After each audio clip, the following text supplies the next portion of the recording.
I don't know if you guys are one of the relatively few people who watch news media now today. The ratings usually aren't super high, but there were some big names last week that got fired. Tucker Carlson, which is probably the name you'll most recognize, was at Fox News. He's obviously very Republican leaning. And Don Lemon at CNN, very left leaning, maybe a little lesser name recognition, was let go last week too. They were let go due to way different stories. That's not the point of what I want to talk about. If you want, you could look it up. But in a sense, and what I really want to talk about is where is media today? And I think these guys stand for everything PWTB doesn't stand for.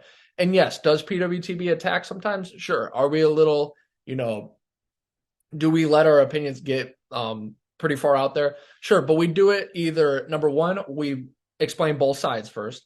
We do not interrupt, especially any of our guests. We let them speak and let our viewers render their verdict, and we don't do any of that. So that's where we're different. We are opinionated, but we always present all sides first. And I think that's good. You should care and you should have opinions, but there's a way you go about doing it. Anyway, so they stand for everything PWTB is against.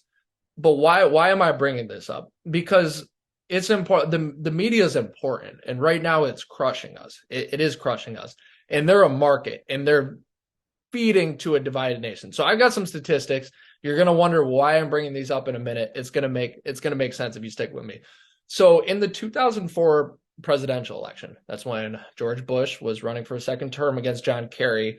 There was, obviously all the states voted. George Bush won the popular vote by a little bit. Last time a Republican did that.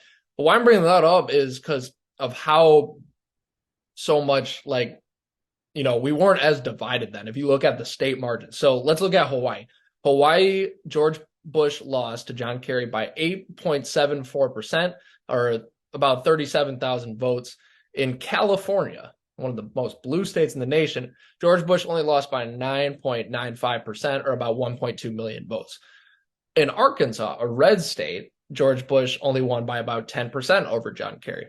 So what's my point? The point is the nation is divided, and a huge portion of that falls on the media. It does fall on the media. They've pushed us ever since Obama won, because when Obama won, Fox News went way to the right. And then when Trump won, all of mainstream media, Russia, they all started attacking Trump. Maybe, again, you may argue for both of those presidents. If it's valid or not, we'll let you make that decision. But there's no doubt that the media has just, they picked their side pretty much. They picked their side. And it's unfortunate because as a people now, we are so divided when we're supposed to just, pick who suits us best. And instead and it's okay to fight each other sometimes, but we're fighting each other all the time. Now, California, they've just voted 30-something%, over 5 million votes for Biden. In Wyoming, in a state like Wyoming, Trump wins over by 45% or something like that. And that's okay. That's good. That means, both of those parties did very well in those respective states. Nothing wrong with that. It just shows I think the problem is it shows how much one side is fired up to vote against the other. Democrats really wanted Trump out, so they voted crazy margins. Maybe not all for Biden. Maybe you like Biden, but a lot of hate Trump vote in there. A lot of people were saying in 2016, there was a huge backlash against, yes, Hillary Clinton, but most importantly, the presidency of Barack Obama, because people could not stand him and the Republicans could not stand them.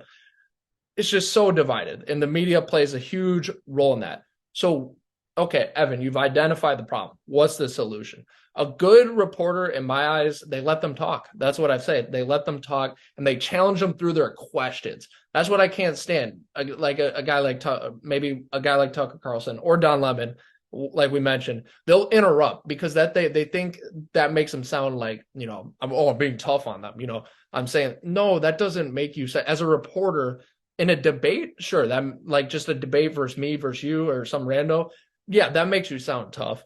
But how do I say this? In a media landscape, right, that doesn't make you sound tough. You challenge them through your questions. You give them tough questions. You allow them to talk. If it's not a good answer, let your viewers decide that, But can it change? I don't know. Special privileges have to be revoked. Like I've heard ideas like, say if you want to serve in Congress, right? And all these, senators and US representatives, they make millions of dollars. Say you get a lower salary, definitely lower than what they get, and you have to like serve in a Washington D.C. apartment. You don't get your luxury, like, so that's interesting. And I think a lot of our Congress people would drop out and we'd get a lot more motivated people. So I'm not endorsing that idea one way or the other, but that's interesting. But maybe you could do special privileges like the media, like, hey, you have to do investigative reporting.